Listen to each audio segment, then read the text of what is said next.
peacefully paced childhood and slowing down. And that all sounds great to give kids a childhood. But I think when kids get older, they forget that the older kids are still kids. As they have gotten older, it's become even more important to me to hold on to some of those same values. And not because I'm trying to slow them down in any way, but it's because I think they deserve the same things.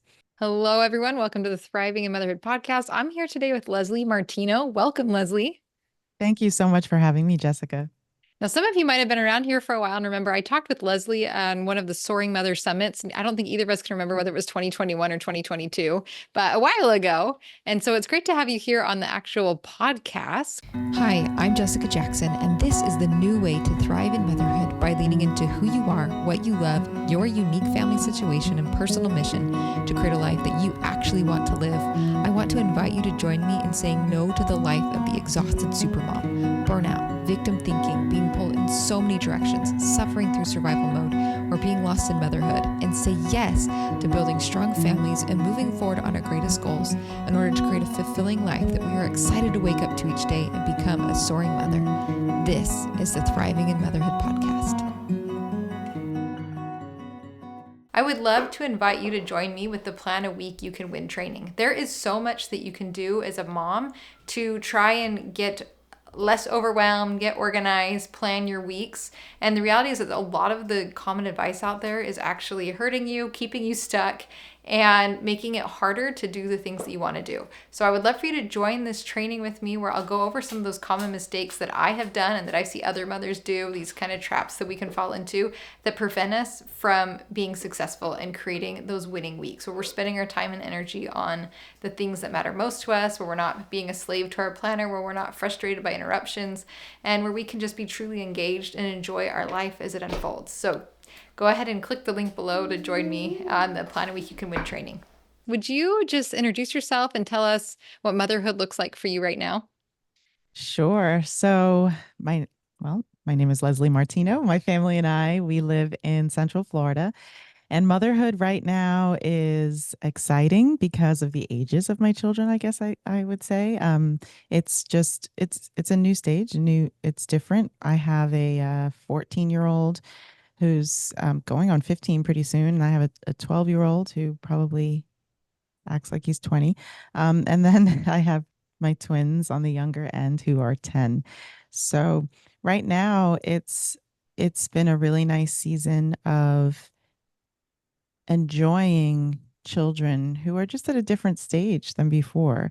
Every year is a new stage and a new season, and that's been really fun for me to explore as of late.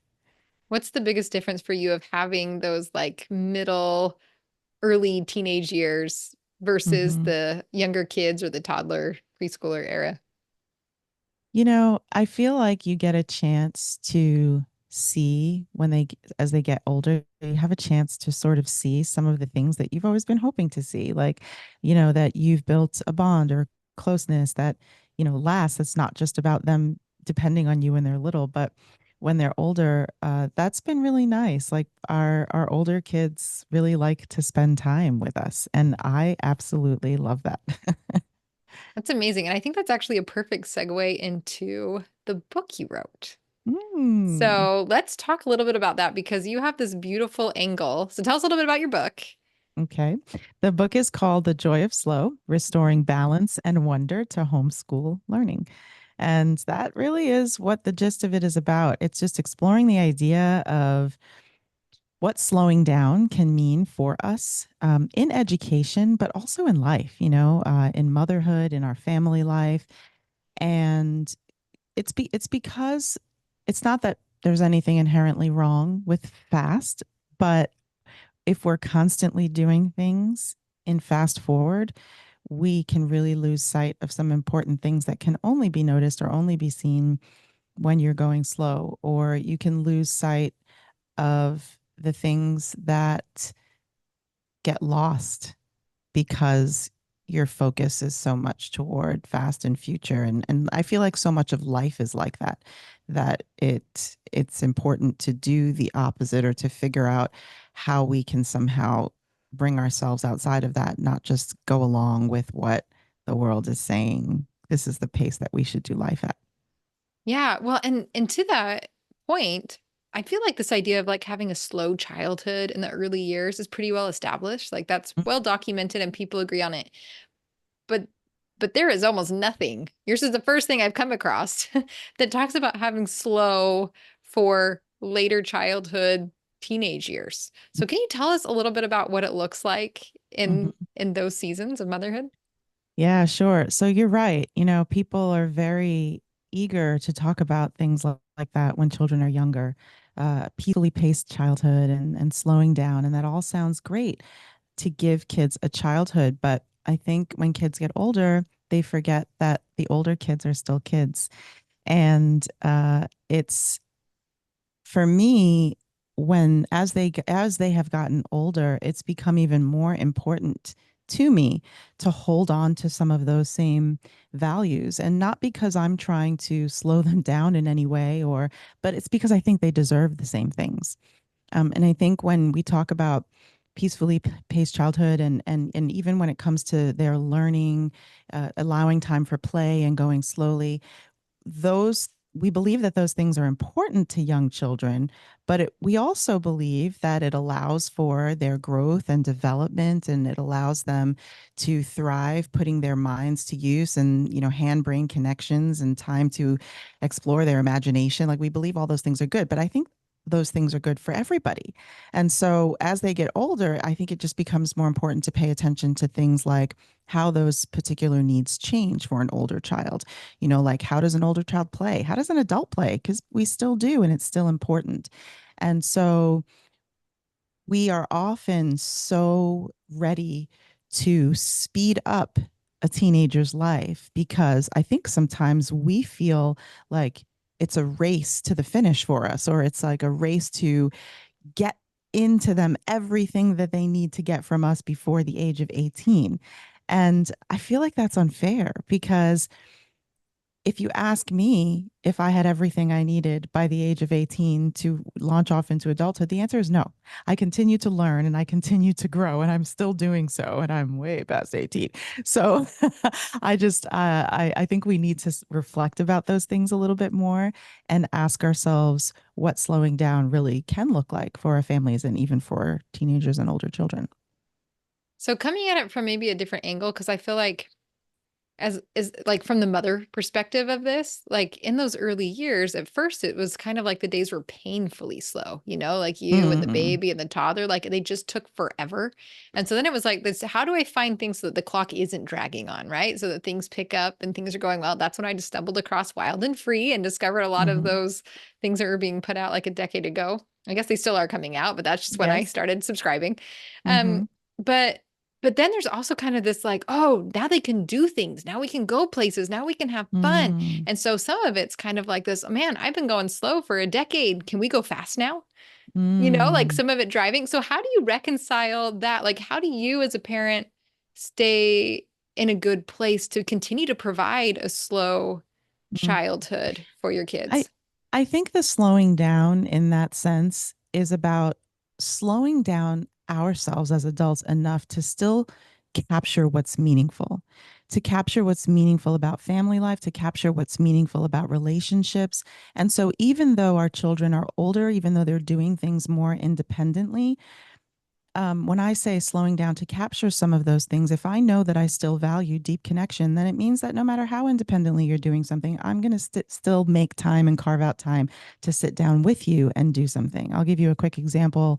So my daughter, I mean, she's a teenager. She reads very independently. She can study many things on her own, but her eyes absolutely light up when I say, "Oh, do you want to learn about this topic together or read about this topic together?" And we'll just like have some book suggestions for each other, and then we decide on one, and then we do like a buddy read sort of situation where we are reading the same physical copy of the book and putting notes in it, like where I can see her notes and she can see mine, and then we're talking about those things, and we're like kind of learning about those things together. So it's not about um you know can she not do that independently? It's more like, no, I'm just trying to find a meaningful way to connect with her. And that is one that resonates with her. And so that's an example to me of slowing our lives down enough to make time for those kinds of meaningful experiences, depending on what it is that you and your family really value. Okay, so I love that example. What are some things that you say yes to and you say no to be able Mm. to be intentional with the time that you have to focus on your family still? I say no to, so a lot, we homeschool, and a lot of, uh, you hear a lot that, we have such flexible schedules. And this is, it might be a really silly example, but because of that, when like you're trying to schedule appointments out in the world, like medical providers or dentist appointments or whatever, they tend to know, oh, you're homeschooled, you can come whenever. And I say no a lot. I protect certain hours of the day. And I'm like, yeah, that's fine. We homeschoolers, but that's, I would rather come at 4, or, I would rather come at, just because there are just certain particular times of the day that I protect for very particular reasons. Like my kids know they can expect to find me in the house at this time, or I say no to appointments or interviews or stuff that's work related for me, because I want to be available. It doesn't even mean that we're doing something so, I don't know, like what's the word, Exciting and marvelous or yeah, exciting. yeah. Exactly. It's just that they know that they can expect to find me there. We have certain routines that we do on a Tuesday morning or a Thursday morning, and I want to be available for those things. And some of the other things I've had to say no to, this might not be a very popular opinion, but and I find myself moderating that more now, and making a little bit more allowances for things. But I also said no for a long period of time to a lot of extracurriculars. Um, and my kids have tried a lot of things and done a lot of things, but they're, depending on how much those things have pulled us out of the home or pulled us out of a routine or made our schedule look completely scattered. I said no to those things for a long time. Now my kids are getting older, and after like 5 years of asking, can I do something, I start to believe that you're pretty serious about it. So we do make allowances for those things, but like I said, it's a case by case situation. That's a very family, like, decision. Like I could never prescribe something like that for anybody, but for us personally, for very specific reasons, it's something that we said no to, in particular seasons, for particular months, sometimes in particular times. But it's always open for, reflection. It's always open to look at again. Our lives are seasonal. And I think part of going slowly is about saying, I can say no to this now and yes to it next month. Or I can say no to this for a year and yes to it next year. I can say no forever because that doesn't align with our values. Like, I just feel like part of going slow is just realizing that you can do that in life. So it sounds like a lot of this going slow is just giving yourself space and time for self-reflection and to Yeah. figure out what matters and then to live that way. Yes. Yep, for sure.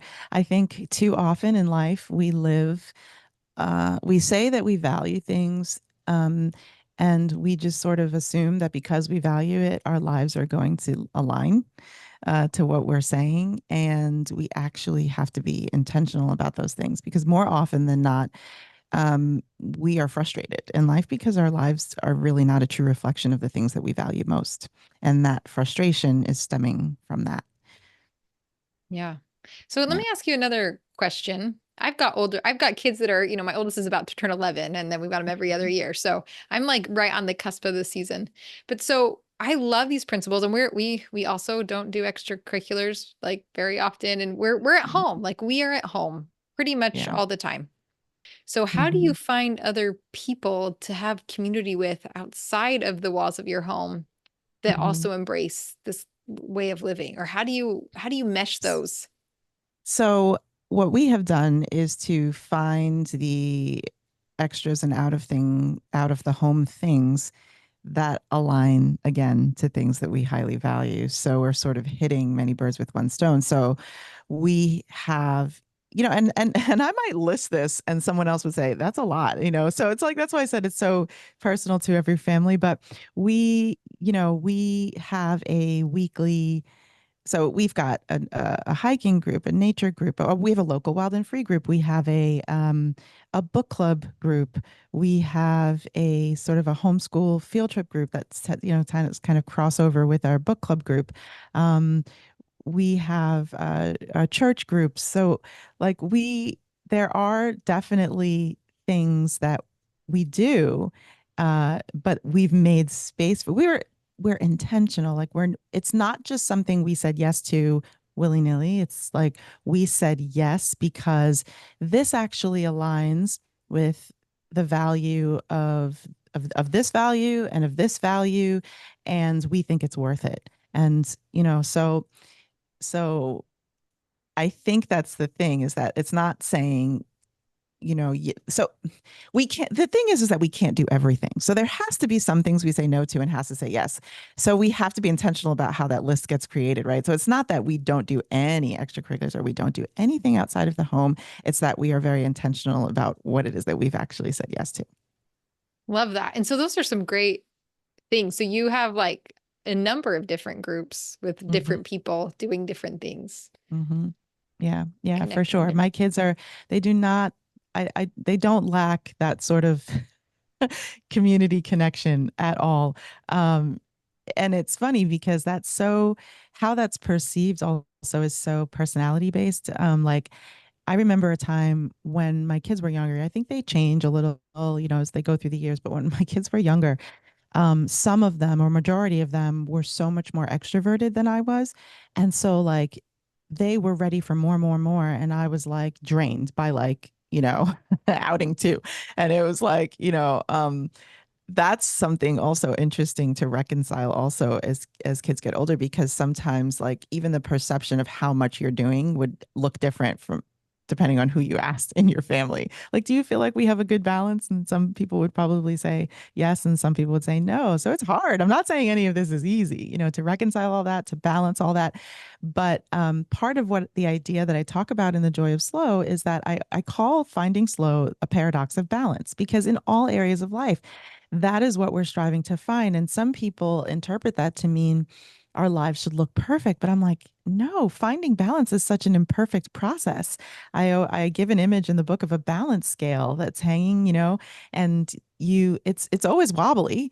And, sometimes even the littlest, smallest thing that you do makes it one side drop down. And so you have to either say, am I going to take stuff off the side that dropped, or am I going to put things on the side that didn't drop? Like, or do I have to walk differently in order to if I'm holding it to get it to balance? I just feel like finding balance is not a perfect process, but I think it's supposed to be like that. So don't be afraid of the imperfection. Don't be afraid of the messiness of the family life and what it looks like to find what it means to find balance for your family and what your in slow is. Just do the work that requires you, ask the hard questions that require you to go after it and require you to find it. And then I also differentiate that between maintaining an internal sense of slow, which I really aligns with like your peace and your safety. Protect that for your children, protect that for yourselves, give you, make sure rest is a part of the way that you use time, things like that. I think are important as well. Oh, I love that so much. Now, you wrote 200 some odd pages about this idea of slow, but what are some of the principles that for you like stand out the most? You're like, this made the biggest difference for me when I understood this. Mm, I would say, uh, I think it's chapter 3 where I go into your values. And that to me is when light bulbs went off. Because, you know, I recognize that the time that I'm spending with my children is a gift, and the family that I have and the life that we're creating, it really is a gift. And I think too often, as parents, as a growing, learning individual and adult, we just find ourselves in a place where just accepting things or accepting the status quo or accepting the stereotypes of even what our families should look like, or how teenagers should be, or anything like that. And so the part about values is so much about, no, stop and figure out for you yourself personally, for you and your family, what do you value? And then let's, whether that's, related to education or not, and then let's figure out how to do all the things you want to do in a way that makes the most sense. We're all trying to find meaning. And I think in doing that, that's when we actually experience a lot of joy, because we are doing things that intrinsically have value. And so that to me is really what changed the game and changed the experience that I was having anyway as a homeschooler at home. That, and then I would say leaning into interests and passions. That's like a passion of mine, and just knowing that so much growth could happen by leaning into the things that my children are genuinely interested in, like that to me has been so life-giving. Can you give us some examples of what that looks like in your home?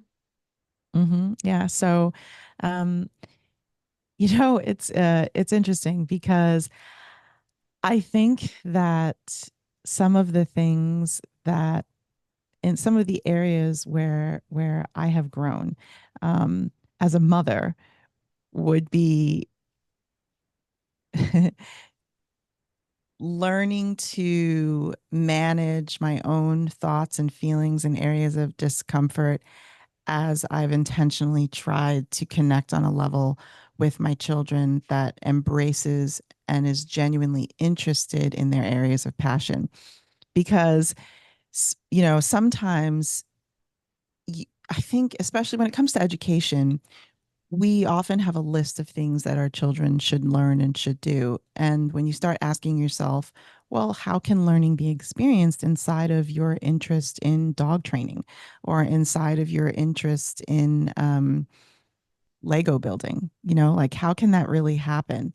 Um, and inside of doing that, I've had so many moments where I've had to let go. Like, it's if I'm a mentor, if I'm a good mentor, then it's not about the interest that they have. Because sometimes I have an issue with the way that they're going about learning something, or I find that something that they're doing is a waste of time in my own mind.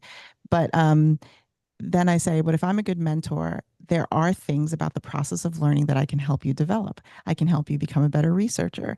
I can help you become a better note taker. I can help you figure out how to interview someone and get the things that you want. I can help you organize your findings. I can help you, like, a mentor is a mentor for a reason. And when I started looking at myself like as a mentor alongside of my children, in their learning, oh wow, it's so it opens up such a world of so much. And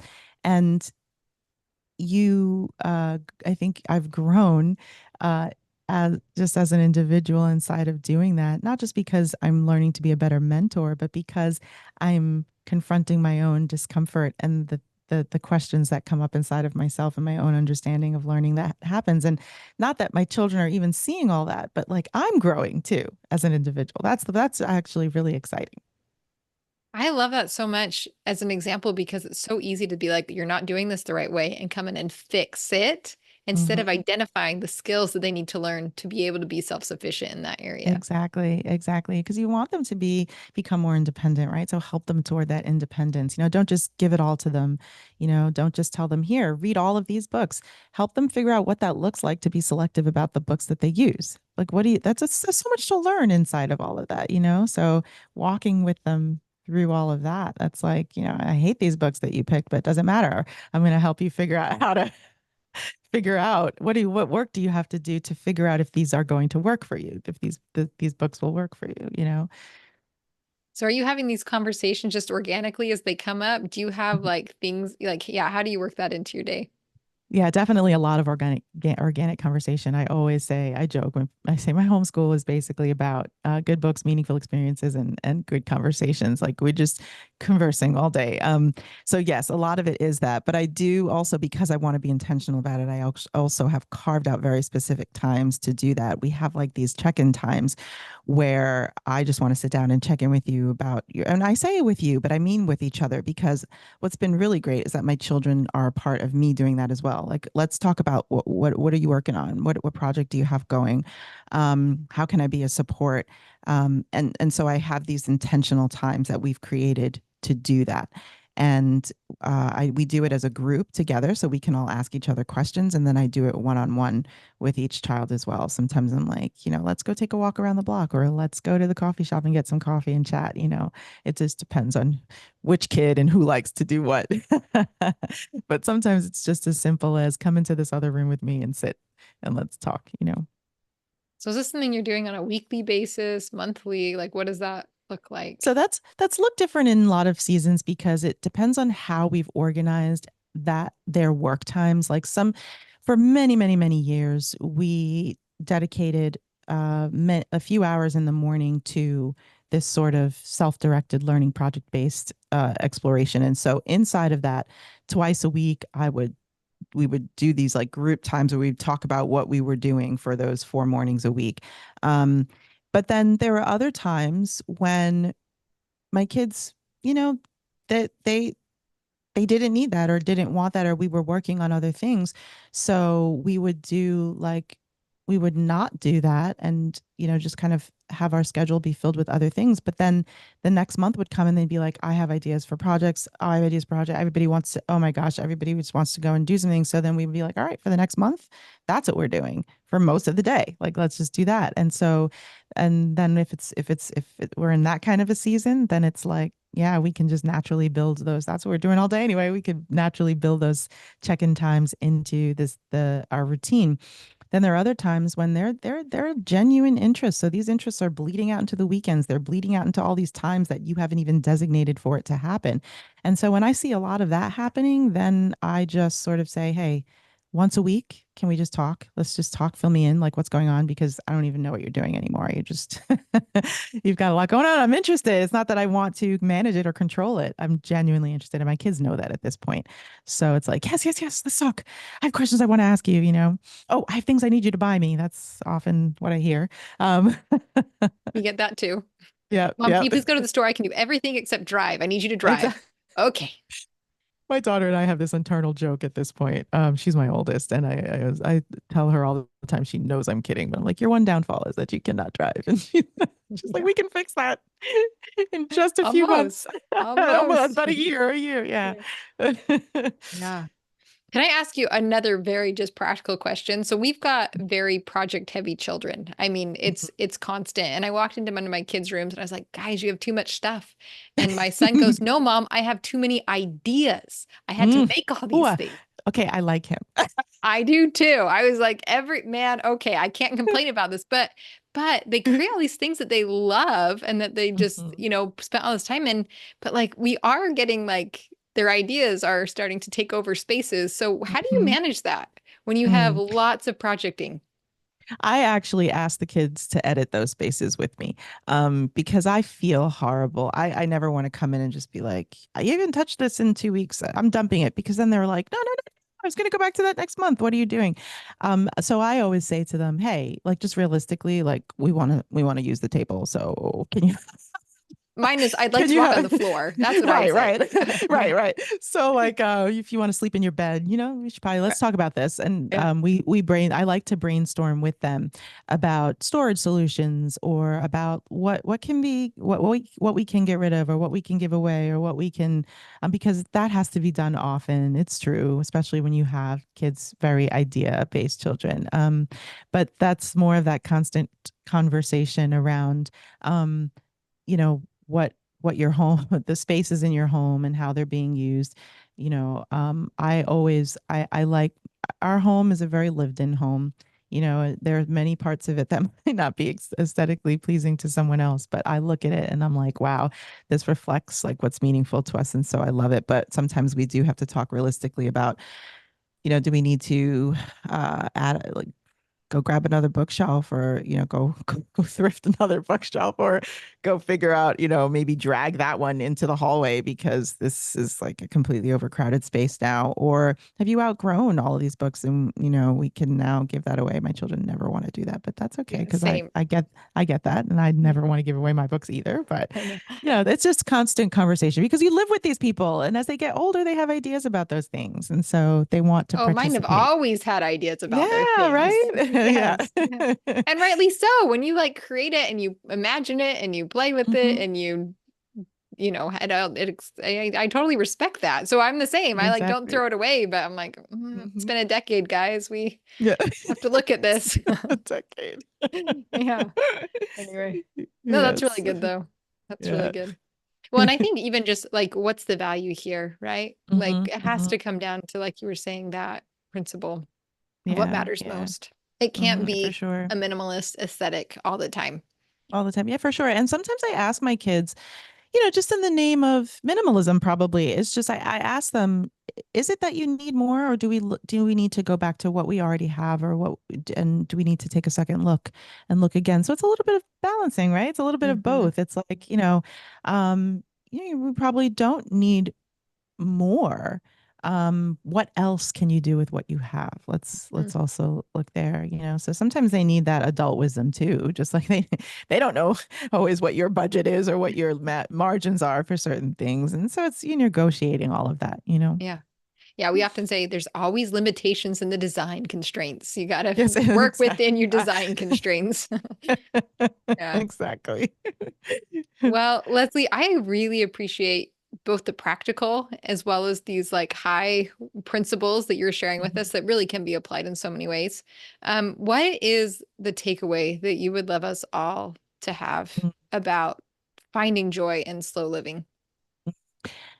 I think that the takeaway would be that when we're raising a family, it's important work. And so there are really important things that we have to do for our families. And also, we have to do some hard things and hard thinking and hard editing and hard, like I said, all of the things that go into balance, like be willing to um, hone our attention and edit our attention, pay attention, figure out what needs to really be in focus in this season, and what things we need to lay down, or what we need to really pick up, and where we need to accelerate, and where we need to slow down. It's just I hope that the takeaway is that uh, you're inspired to be a very reflective, growing individual, and you want that for yourself, and you want that for your family, basically. And Thank hopefully you. the book gives you some inspirational, practical ways to do that. Yeah, no, I was looking, I mean, to that point, I was just reading through the book and I love you have such a blend of this is very practical, do this and try this, experiment with this, but also so much just wisdom and things to think about and figure out how does this apply to me right now? Thank you. I So, appreciate that, Jessica. Thank you. yeah. So where can people find you? Where can people buy your book? Hmm. So I have a website, lesliemartino.com, where you can find me, you can find blogs, you can email me from there, and join my mailing list if you'd like. My book is available wherever books are sold. There's even a page on my website that describes a little bit more in detail what that book is about that you can check out, and then you can link to different retailers from there. But it's available in print, in digital, and in audio. So Did you read it? I did. I was the reader for my own audiobook, which was so exciting. That's amazing. I love it I when it works enjoyed out that that. way. Oh, I really, really enjoyed that. I thought that was like a great gift to me, and I absolutely loved doing it. I was a little bit nervous before recording. I thought I was going to be so tired of my own words, but it wasn't really like that at all. It was a gift of time to be able to sit and revisit some of those same ideas and to hear them out loud. You know, Yeah. that was pretty nice. Yeah. Well, thank you so much for chatting with me and for sharing your thoughts with everyone listening today. Thank you so much for having me, and thank you, Jessica, for this conversation.